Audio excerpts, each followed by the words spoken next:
حامدا ومصليا اما بعد۔ آج کے درس میں بعض غلط عام اصطلاحات کی مناسبت سے باتیں ہوں گی۔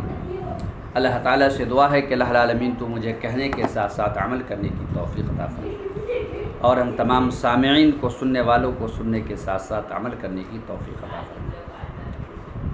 نمبر 1، حج اکبر۔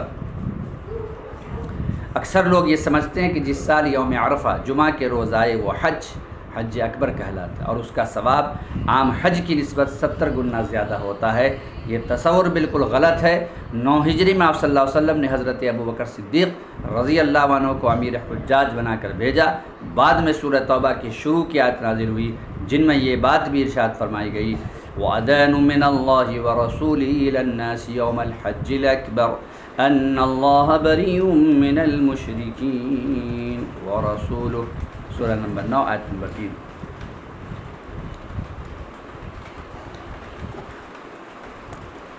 اطلاع عام ہے اللہ اس کے رسول صلی اللہ علیہ وسلم کی طرف سے حج اکبر کے دن تمام لوگوں کے لیے کہ اللہ اس کا رسول مشرکین سے بری و ذمہ ہے، سورہ توبہ آیت نمبر 3۔ نزول آیات کے بعد آپ صلی اللہ علیہ وسلم نے حضرت علی رضی اللہ عنہ کو بھیجا کہ آپ جا کر حج کے موقع پر لوگوں کو یہ اعلان سنا دے۔ یہ بات تحقیق شدہ ہے کہ 9 ہجری میں یوم عرفہ جمعہ کے روز نہیں تھا، لیکن قرآن مجید نے اس کے لیے حج اکبر کا لفظ استعمال کیا ہے۔ سن 10 ہجری میں جب آپ صلی اللہ علیہ وسلم نے حجۃ الوداع فرمایا، اس سال یوم عرفہ جمعہ کے روز تھا۔ 10 ذی الحجہ کو آپ صلی اللہ علیہ وسلم نے خطبہ ارشاد فرماتے ہوئے لوگوں سے پوچھا یہ کون سا دن ہے؟ لوگوں نے عرض کیا یہ یوم النحر ہے۔ آپ صلی اللہ علیہ وسلم نے ارشاد فرمایا کہ ھذا یوم الحج الاکبر، یعنی یہ حج اکبر کا دن ہے۔ سنن ابی داؤد۔ اس کا مطلب یہ ہے کہ یوم عرفہ جمعہ کے روز آئے یا کسی دوسرے دن ذی الحجہ میں ادا کیا گیا ہر حج اکبر ہی کہلائے گا۔ یاد رہے کہ آپ صلی اللہ علیہ وسلم نے قربانی کے دن خطبہ دیتے ہوئے یہ بات ارشاد فرمائی کہ آج یوم نحر ہے اور یوم حج اکبر ہے، گویا ہر حج میں قربانی کا دن حج اکبر کا دن ہے۔ امام احمد بن حنبل رحمہ اللہ کی مسند میں ایک باب کا نام ہی یہ رکھا گیا ہے، یوم حج اکبر سے مراد یوم نحر۔ الدلیل علی ان المراد یوم الحج الاکبر و یوم النحر، فتح الباری جلد 12 صفحہ 214۔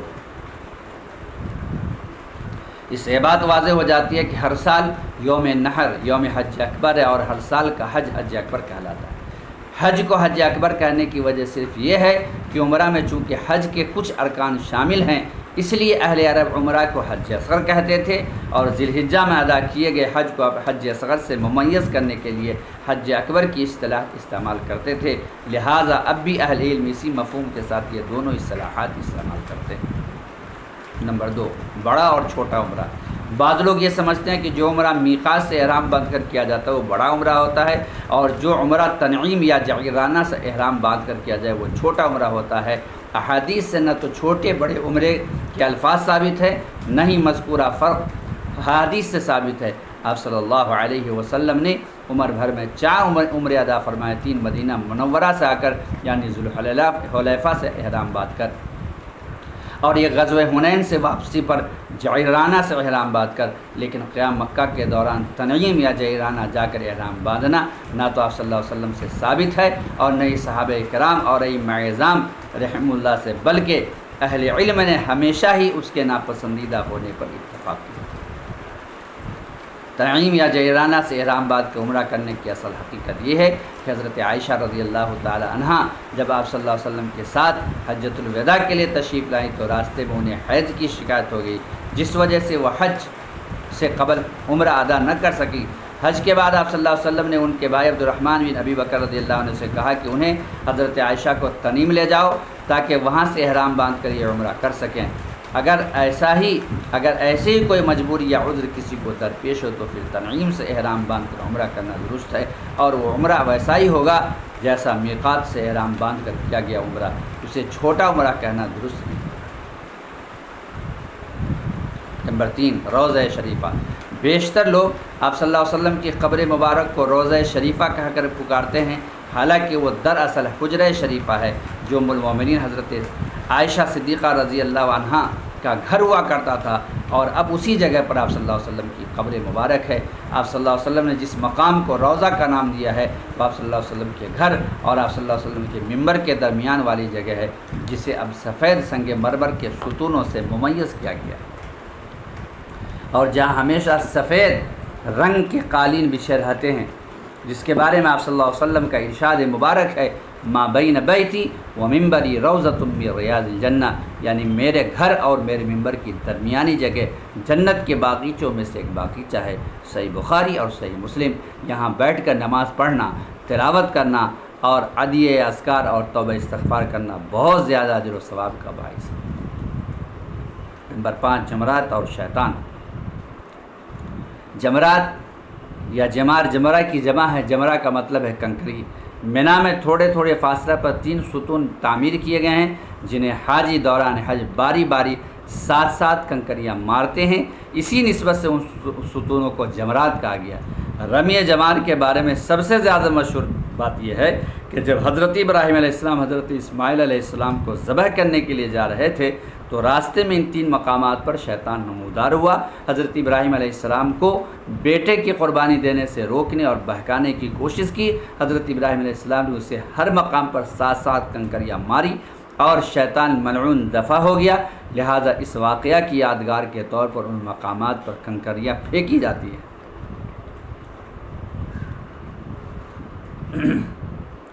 رمی جمار کے بارے میں وہ موقف اور بھی ہیں کہ ایک یہ کہ آپ صلی اللہ علیہ وسلم کی ولادت باسعادت سے چند دن قبل واقعہ فیل پیش آیا، جس میں وادی منا اور مزدلفہ کے درمیان وادی محصر میں اللہ تعالیٰ نے پرندوں کے ذریعے چھوٹے چھوٹے کنکر ابرہا کے لشکر پر پھینکے اور اسے تباہ کر دیا۔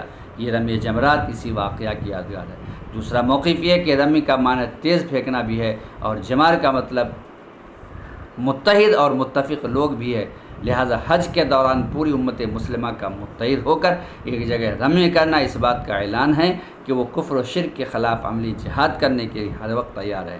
دونوں باتوں کے حق میں نہ تو کوئی قرآن مجید کی آیت ہے، نہ کوئی حدیث، اور نہ ہی کسی صحابی کا قول، بلکہ خالص ذہنی اختراع ہے، لہذا دونوں باتوں کو قبول عام حاصل نہیں ہو سکا۔ اس واقعہ کے حوالے سے بیشتر لوگ جمرات کو شیطان کہتے ہیں، جمر عقبہ کو بڑا شیطان، جمر وسطیٰ کو درمیانہ شیطان اور جمر اولیٰ کو چھوٹا شیطان کہا جاتا ہے، اور ان جمرات کو کنکریاں مارتے ہوئے سمجھا جاتا ہے کہ ایک کنکریاں شیطان کو ماری جا رہی ہے۔ یہی وجہ ہے کہ اس مقام پر لوگوں میں ایک ناقابل بیان جنونی کیفیت سی پیدا ہو جاتی ہے۔ لوگ ہلڑ بازی، شور و غل اور ہنگامہ کرتے ہوئے اور شیطان کو لعن طعن اور گالی گلوچ کرتے ہوئے پائے جاتے ہیں، اور جمرات پر چھوٹے بڑے پتھروں کے علاوہ جوتے تک پھینکتے ہیں اور سمجھتے ہیں کہ سامنے ستون کی شکل میں شیطان کھڑا ہے جس کی تذلیل اور رسوائی ہو رہی ہے۔ نمبر 1، حضرت ابراہیم علیہ السلام سے منسوب واقعہ مسند احمد میں حضرت عبداللہ بن عباس رضی اللہ عنہ کے قول کی حیثیت سے دیا گیا ہے۔ کوشش کے باوجود ہمیں اس موقف کے حق میں کوئی مرفوع حدیث نہیں مل سکی، لہٰذا محض حضرت عبداللہ بن عباس رضی اللہ عنہ کی اس قول کی بنیاد پر رمی جمار کو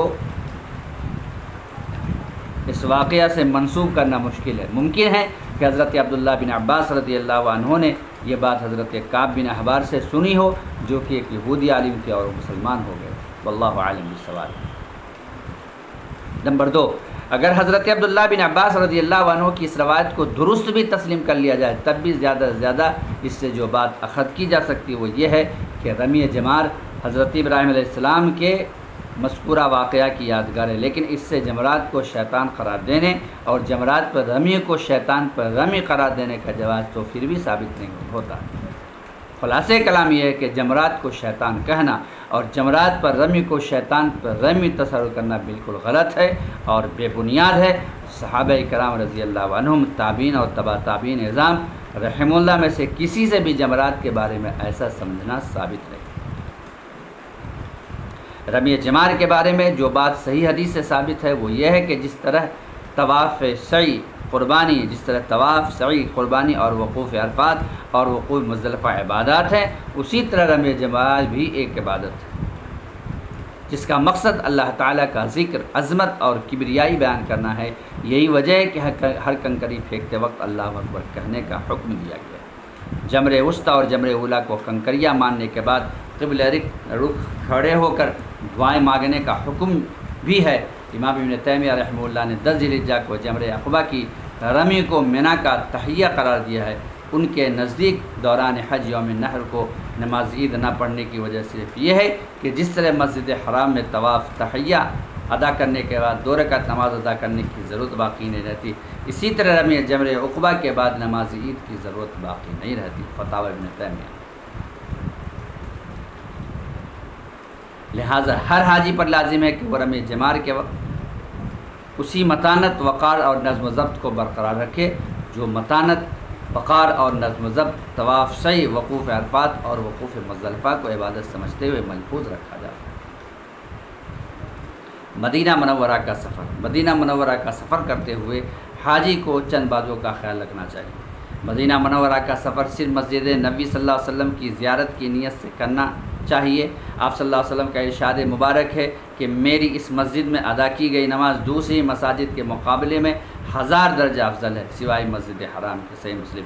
لہٰذا مسجد نبی صلی اللہ علیہ وسلم میں نماز پڑھ کر زیادہ اجر و ثواب حاصل کرنے کی نیت سے مدینہ منورہ کا سفر کرنا مسنون۔ نمبر 2، مسجد نبی کی زیارت مناسک حج کا حصہ نہیں۔ اگر کوئی شخص حج ادا کرنے سے پہلے یا بعد مسجد نبی کی زیارت نہیں کرتا تو محض اس وجہ سے اس کے حج میں کوئی نقص واقع نہیں ہوگا۔ نمبر 3، قبر مبارک کی زیارت کی نیت سے مدینہ منورہ کا سفر کرنا جائز نہیں۔ آپ صلی اللہ علیہ وسلم کے ارشاد مبارک ہے کہ 3 مساجد کے علاوہ حصول ثواب کی خاطر کسی دوسری جگہ کا سفر کرنا جائز نہیں، مسجد نبوی، مسجد حرام اور مسجد اقصی۔ صحیح مسلم۔ لہٰذا جائز امر یہ ہے کہ آدمی مسجد کی زیارت کی نیت سے مدینہ منورہ کا سفر کرے اور مسجد نبوی کی زیارت کے بعد قبر مبارک پر درود و سلام عرض کرے، جو کہ مستحب ہے۔ نمبر 4، مسجد نبوی میں 40 نمازیں باجماعت ادا کر کے نفاق اور آگ سے برات حاصل کرنے والی تمام احادیث ضعیف یا موضوع من گھڑت ہے، لہٰذا ایسا عقیدہ رکھنا درست ہے۔ نمبر 5، مسجد نبوی کی زیارت کے آداب میں سے یہ ہے کہ مسجد نبوی میں داخل ہونے کے بعد سب سے پہلے 2 رکعت تحیۃ المسجد ادا کیے جائیں اور اس کے بعد قبر مبارک پر درود و سلام عرض کیا جائے۔ قبر مبارک کی زیارت کے موقع پر چند باتوں کا خیال رکھنا چاہیے۔ نمبر 1، آپ صلی اللہ علیہ وسلم کی قبر مبارک پر انتہائی ادب و احترام کے ساتھ آہستہ آواز سے مسنون درود و سلام عرض کیا جائے۔ نمبر 2، درود و سلام عرض کرنے کے لیے قبر مبارک پر بار بار حاضر ہو کر ہجوم نہ کیا جائے۔ نمبر 3، کتاب و سنت سے یہ بات ثابت ہے کہ آپ صلی اللہ علیہ وسلم پر موت اسی طرح واقع ہو چکی جس طرح دوسرے انسانوں پر واقع ہوتی ہے، لہٰذا آپ صلی اللہ علیہ وسلم دنیاوی زندگی کے اعتبار سے حالت موت میں ہیں۔ آپ صلی اللہ علیہ وسلم اپنی قبر مبارک میں برزخی زندگی کے اعتبار سے زندہ ہیں، جو کہ شہداء کی نسبت زیادہ کامل زندگی ہے، لیکن یہ بات یاد رہے کہ برزخی زندگی نہ تو موت سے قبل والی زندگی جیسی ہے اور نہ ہی قیامت قائم ہونے کے بعد والی زندگی جیسی ہے، بلکہ اس کی اصل کیفیت صرف اللہ تعالیٰ ہی جانتا ہے۔ لہٰذا ہمیں آپ صلی اللہ علیہ وسلم کی برزخی زندگی کے بارے میں اپنی عقل اور قیاس سے کوئی بات نہیں کہنی چاہیے، البتہ ان ساری باتوں پر من وعن ایمان لانا چاہیے جن کی خبر ہمیں صادق المصدوق صلی اللہ علیہ وسلم نے دی ہے۔ مثلا جب کوئی شخص آپ صلی اللہ علیہ وسلم پر درود بھیجتا ہے تو وہ آپ تک پہنچایا جاتا ہے، لیکن اس کی کیفیت کیا ہوتی ہے یہ صرف اللہ تعالیٰ ہی جانتا ہے۔ اس لیے درود و سلام پیش کرنے کے بعد قبر مبارک پر کوئی ایسی بات یا ایسی حرکت سرزد نہیں ہونی چاہیے جو اللہ تعالیٰ کی جناب میں گستاخی اور شرک کا باعث بنے۔ قبر مبارک پر حاضری کے وقت قبر شریف پر لکھی ہوئی یہ آیت اور اس کا مفہوم ہر لحظہ پیش نظر رہنا چاہیے۔ فَاعْلَمْ أَنَّهُ لَا إِلَهَ إِلَّا اللَّهُ وَاسْتَغْفِرْ لِذَنبِكَ وَلِلْمُؤْمِنِينَ وَالْمُؤْمِنَاتِ۔ سورہ نمبر 47 آیت نمبر 19۔ بس اے نبی خوب جان لو کہ اللہ کے علاوہ کوئی عبادت کے لائق نہیں، اور اللہ سے معافی مانگو اپنے قصور کے لیے بھی اور مومن مردوں اور عورتوں کے لیے بھی۔ سورہ محمد آیت نمبر 19۔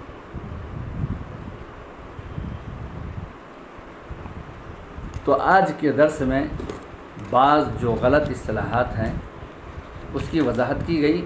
اللہ تبارک و تعالی سے دعا ہے کہ الہ العالمین تو ہمیں کتاب و سنت کی پیروی کرنے کی توفیق عطا فرما۔ تقبل یا رب العالمین۔ سبحانک اللہم و بحمدک، اشہد ان لا الہ الا انت، استغفرک و اتوب الیک۔